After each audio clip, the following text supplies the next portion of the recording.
Welcome to my instructional guide on how to do variable stitch zigzagging free motion embroidery with any zigzag sewing machine that you can do this with, as long as you can cover those feed dogs or drop them or remove them. Any zigzag sewing machine can do free motion embroidery as well.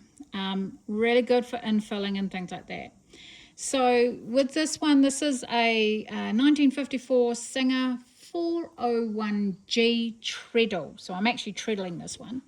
This here is my stitch indicator. So I've set it at zigzag. This here is the stitch width. So in this case, I've got it on 5, but which is the widest this one can go, and I'm working on a bit of a wide bit, so that's why I've done that. And I've set my stitch length at 0, and of course I've dropped the feed dogs. Now in this case, the feed dogs on this machine don't drop. The actual needle plate raises a little bit. It's very clever, but the needle, I have to take the needle out to get the frame in, so I'm not going to do that. And the most important thing is remember to engage your presser foot. Now in this case, I don't have a darning or a embroidery foot, so my fingers are going to become the foot, so they're going to put a bit of pressure here so that we can make sure we get clean stitches.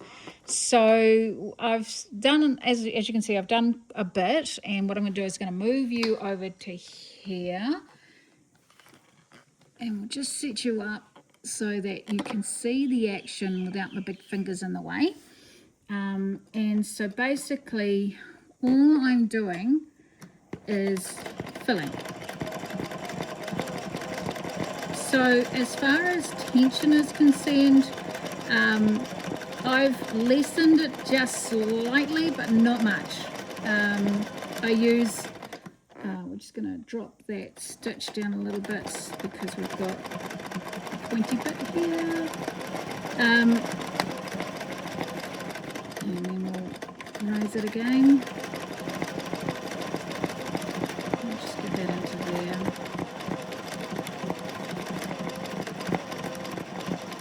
And then what we're going to do is we just keep going until you've filled the whole thing. So you'll move the fabric backwards and forwards, as you can see, to get the layering happening. And then once you've done, you then I sew in my bits already. I don't leave tails anymore.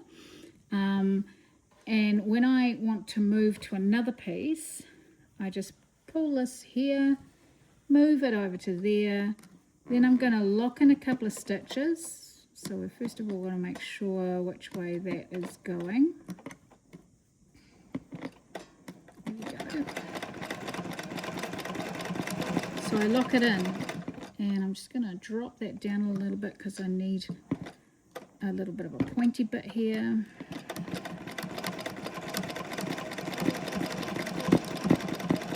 And then we go back up to a big bit. So I'm using variegated thread,